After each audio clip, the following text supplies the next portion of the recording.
Mom?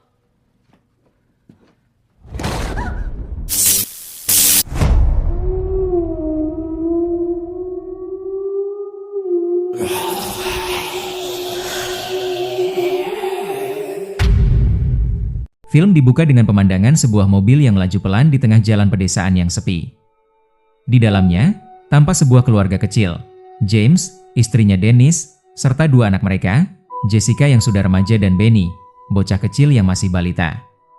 Mereka tengah dalam perjalanan menuju rumah baru mereka. Dulu, keluarga kecil ini tinggal di kota besar Chicago. Hidup mereka dulu penuh tawa, hangat, dan bahagia seperti keluarga normal lainnya. Namun, semua berubah sejak tragedi naas menimpa mereka. Tragedi itu bermula ketika James dan Dennis sedang sibuk dengan urusan pekerjaan dan tak sempat menjemput Benny di tempat penitipan anak. Mereka pun meminta Jessica untuk menjemput adiknya. Namun tanpa mereka tahu, saat itu Jessica baru saja pulang dari pesta bersama teman-temannya dalam keadaan mabuk. Mobil yang dikendarai Jessica kehilangan kendali, menabrak sesuatu, lalu terguling keras di pinggir jalan. Jessica berhasil selamat dengan luka ringan, tapi Benny adik kecilnya mengalami luka parah di kepala. Sejak hari itu, Benny tak pernah lagi bisa berbicara. Tragedi itu bukan hanya merenggut keceriaan keluarga ini, tapi juga menguras habis seluruh tabungan mereka. Semua harta dijual demi biaya pengobatan Benny. Hingga akhirnya, mereka terpaksa menjual rumah lama mereka di Chicago dan pindah ke sebuah rumah tua di pinggiran kota yang mereka beli dengan harga sangat murah. Rumah itu tampak usang dan rapuh, seolah sudah lama ditinggalkan. Namun bagi James dan keluarganya, tempat itu adalah satu-satunya pilihan yang tersisa. Meski begitu, ada satu hal yang membuat James sedikit lega. Di belakang rumah itu terbentang lahan luas dan sebuah peternakan tua yang masih bisa dimanfaatkan. Ia pun berencana menanam bunga matahari di sana, lalu menjual bijinya sebagai kuaci, berharap bisa perlahan memperbaiki nasib keluarganya.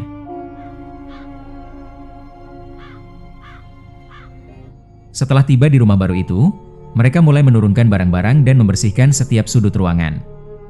Namun tanpa mereka sadari, Benny kecil melihat sepasang kaki misterius, seperti kaki seseorang yang berdiri diam di atas tempat tidur.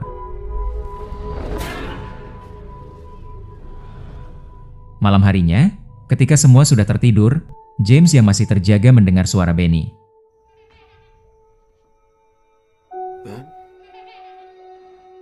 Saat dicek, Benny ternyata belum tidur. Ia mondar-mandir sambil menatap ke arah plafon, seolah sedang berbicara dengan seseorang yang tidak terlihat.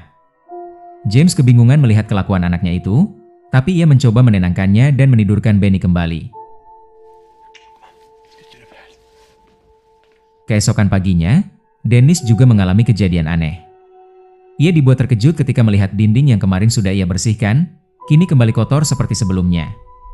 Ia merasa aneh karena noda itu muncul lagi di tempat yang sama. Dengan kesal, Dennis pun membersihkannya untuk kedua kalinya. Sementara itu, James mengajak Jessica pergi ke toko pertanian untuk membeli bibit bunga matahari. Saat James sibuk memilih bibit, Jessica memutuskan untuk berjalan-jalan sebentar. Di sana, ia bertemu dengan seorang pria muda bernama Bobby. Mereka pun mengobrol cukup lama dan tampak akrab. Ketika James memanggil Jessica untuk pulang, ia merasa senang karena putrinya tampak mulai punya teman baru di tempat ini. Di rumah, tanpa sepengetahuan Dennis, Benny kembali berperilaku aneh. Ia melihat sosok hantu merayap di dinding, lalu mengikuti sosok itu hingga ke depan pintu yang tertutup.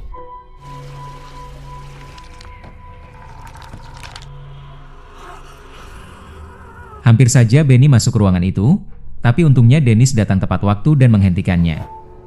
Tak lama kemudian, James dan Jessica tiba di rumah.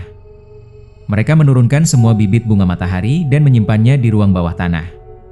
Namun saat James sedang sibuk memindahkan karung-karung bibit, tiba-tiba sekawanan burung gagak memakan bibitnya dan membuatnya panik. James berusaha mengusir mereka, tapi burung-burung itu justru semakin agresif. Beruntung ada seorang pria bernama John yang lewat dan membantu James dengan senapannya. Setelah burung-burung itu pergi, John melihat lahan luas dan bibit bunga matahari milik James. Ia menawarkan diri untuk membantu menanamnya. Awalnya James menolak karena tak sanggup membayar upah, tapi John berkata bahwa ia ikhlas membantu tanpa imbalan apapun. Sementara itu, di ruang bawah tanah, Jessica menemukan sebuah kalung tua. Ia mencoba membukanya untuk melihat isinya, tapi kalung itu sangat rapat dan tak bisa dibuka. Akhirnya, ia memutuskan untuk menyimpannya. Setelah itu, James memperkenalkan John kepada Dennis dan Jessica. Karena merasa berterima kasih, Dennis mengundang John untuk makan siang bersama. Sejak hari itu, John mulai sering datang untuk membantu James menanam dan merawat bunga matahari.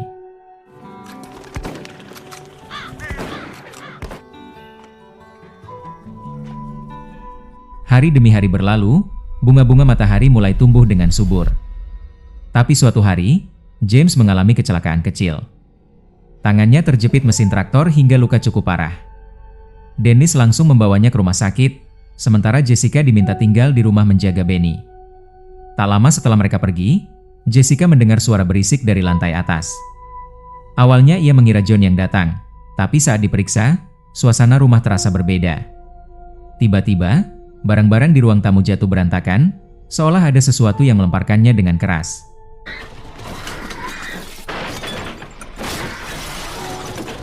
Jessica ketakutan dan segera menelepon polisi. Beberapa saat kemudian, 2 polisi tiba di rumah dan memeriksa keadaan sekitar.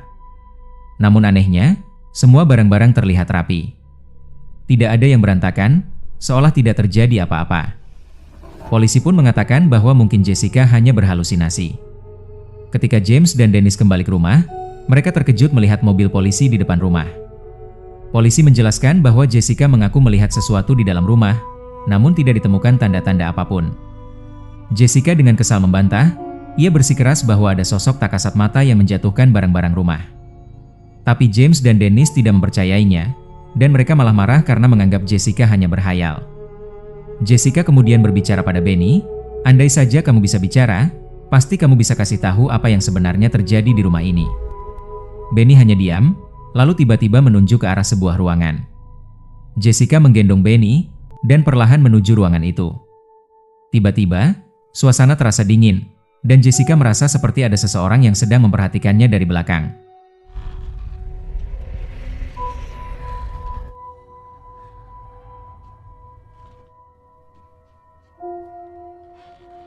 Benny menunjuk ke arah belakang Jessica, tapi ketika Jessica menoleh, karena bingung dan ketakutan, esok harinya Jessica menemui Bobby dan menceritakan semua kejadian aneh yang dialaminya. Bobby tampak terkejut, namun mencoba menenangkannya. Ia berkata bahwa rumah yang kini keluarga Jessica tempati sebenarnya sudah kosong selama 6 tahun. Dulu, rumah itu pernah dihuni oleh sebuah keluarga, tapi tak ada yang tahu kemana mereka pergi. Sejak saat itu, rumah itu dibiarkan terbengkalai, sampai akhirnya dibeli oleh keluarga Jessica. Jessica yang semakin penasaran bertanya, "Kamu sendiri pernah lihat sesuatu di sekitar rumah itu?" Bobby menggeleng pelan, dan menjawab tidak pernah. Tapi kalau cerita itu benar, mungkin ada alasan kenapa rumah itu dibiarkan kosong selama 6 tahun. Setelah curhat dengan Bobby, Jessica akhirnya memutuskan untuk pulang ke rumah. Tapi sesampainya di sana, rasa penasarannya terhadap rumah tua itu semakin besar, dan ia merasa ada sesuatu yang disembunyikan di tempat itu. Jessica pun turun ke ruang bawah tanah untuk mencari tahu lebih dalam tentang asal-usul rumah tersebut. Tapi baru beberapa langkah masuk, hawa dingin langsung terasa menusuk kulitnya. Dan tiba-tiba, sosok hantu muncul menyerangnya.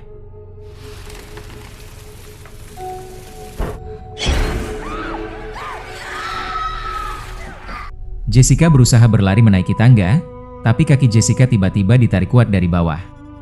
Dalam sekejap, Jessica seperti melihat penglihatan aneh.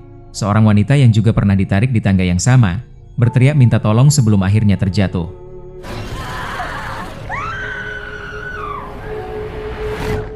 Namun, ternyata semua itu hanyalah halusinasi. Keesokan harinya, Jessica masih merasa gelisah. Saat ia berkeliling halaman rumah, tiba-tiba matanya menangkap bayangan yang masuk ke arah peternakan tua di belakang rumah.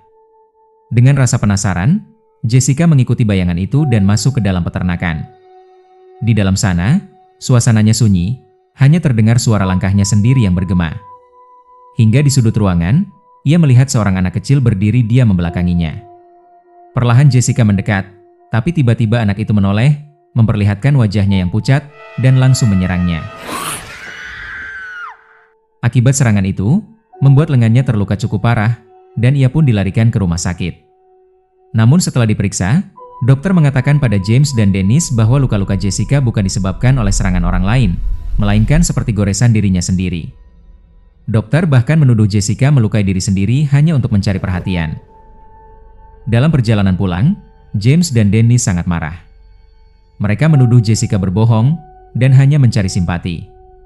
Namun Jessica terus mencoba menjelaskan bahwa ada sosok hantu yang benar-benar menyerangnya. Sayangnya, orang tuanya tetap tidak percaya dan membentaknya habis-habisan. Setibanya di rumah, Jessica yang kecewa langsung masuk ke kamarnya. Ia termenung sambil menatap kalung arloji yang dulu ia temukan di ruang bawah tanah. Anehnya, kali ini kalung itu terbuka dengan sendirinya. Di dalamnya, terdapat foto seorang wanita. Jessica terkejut. Wajah wanita itu sangat familiar. Ia pernah melihat foto itu terpampang di toko tempat ia dan ayahnya dulu membeli bibit bunga matahari. Merasa harus mencari tahu lebih dalam, Jessica segera bergegas pergi ke toko itu dengan menggunakan sepeda. Di tengah perjalanan, ia bertemu Bobby dan menceritakan apa yang baru saja ia temukan. Bobby pun menawarkan tumpangan, dan mereka berdua melanjutkan perjalanan dengan mobilnya menuju toko tersebut. Sementara itu di rumah, James mulai menyadari bahwa Jessica telah pergi tanpa izin. Dengan wajah cemas, ia langsung keluar rumah untuk mencarinya. Sesampainya di toko, Jessica terkejut melihat sesuatu yang terpampang jelas di papan pengumuman. Foto wanita di dalam arloji itu ternyata adalah Mary, istri dari John, pria yang selama ini membantu ayahnya menanam bunga matahari. Di foto itu juga tampak dua anak kecil, Lisa dan Michael, yang merupakan anak-anak John. Jessica kini yakin bahwa John dan keluarganya adalah penghuni lama rumah yang mereka tempati. Jessica dan Bobby langsung panik dan segera kembali ke rumah. Di saat yang sama, Dennis yang sedang bersantai melihat Benny kembali bertingkah aneh. Anak itu menunjuk ke arah peternakan tua, lalu dengan tangan mungilnya, ia memperagakan bentuk sosok yang selama ini menghantuinya.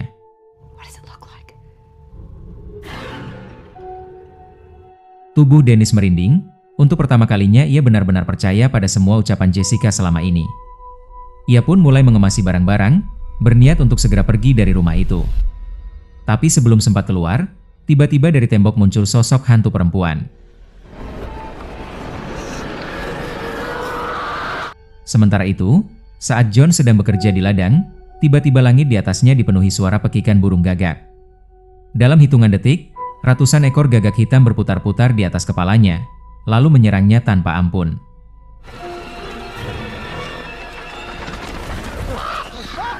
John panik, ia berlari sekuat tenaga melewati ladang yang luas itu, tapi kawanan gagak itu terus mengejarnya. Hingga akhirnya, tubuh John ambruk penuh luka dan tak sadarkan diri. Saat tersadar, John mulai melihat kilasan masa lalunya. Ia teringat pada masa-masa ketika keluarganya masih lengkap dan bahagia. Namun semuanya berubah ketika ladang bunga mataharinya gagal panen, dan John mengalami kerugian yang sangat besar. Dalam keadaan terpuruk, istrinya Mary justru meninggalkannya dan membawa kedua anak mereka pergi. John yang diliputi kemarahan tidak terima, dan memaksa Mary untuk tidak pergi. Perdebatan panas itu berubah jadi tragedi, ketika John kehilangan kendali dan membunuh Mary, lalu dua anaknya sendiri. Sejak saat itu, hidupnya hancur dan rasa bersalah itu terus menghantui dirinya. Kembali ke masa kini, John tersadar dari lamunannya. Ia melihat Dennis sedang menyiapkan barang-barang untuk pergi, dan dalam pikirannya yang kacau, ia mulai menganggap Dennis sebagai Mary istrinya yang dulu. John bergegas menghampiri, dan langsung menyerang Dennis. Dennis berusaha melawan dan berhasil melepaskan diri, lalu segera berlari sambil menggendong Benny menuju ruang bawah tanah untuk bersembunyi. Beberapa saat kemudian, Jessica dan Bobby tiba di rumah. Mereka berteriak memanggil ibunya, tapi tiba-tiba pintu depan menutup keras dengan sendirinya. Dari dinding, benda tajam tiba-tiba keluar dan hampir mengenai mereka. Jessica dan Bobby berlari sekuat tenaga, tapi John muncul dari balik bayangan dan menyerang Bobby hingga pingsan. Saat melihat Jessica berlari ke arah ruang bawah tanah untuk menyelamatkan diri, John semakin kehilangan akal sehat. Ia mengira Jessica adalah anaknya sendiri, yaitu Lisa. Di ruang bawah tanah, Jessica bertemu dengan ibunya dan Benny. Jessica kemudian memadamkan lampu dan menutup jendela agar John tak bisa menemukan mereka. Namun tak lama, John berhasil mendobrak pintu dan masuk ke ruang bawah tanah.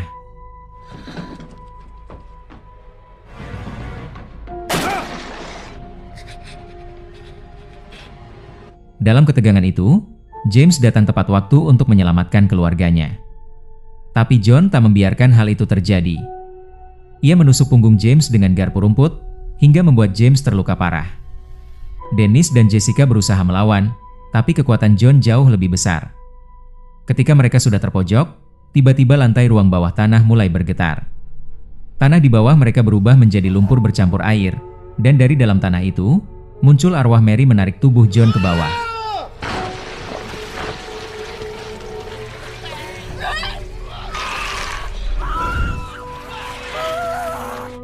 Jessica dan Dennis hanya bisa menatap dengan ketakutan saat John perlahan ditelan tanah hingga tak tersisa bersama istri dan anak-anaknya.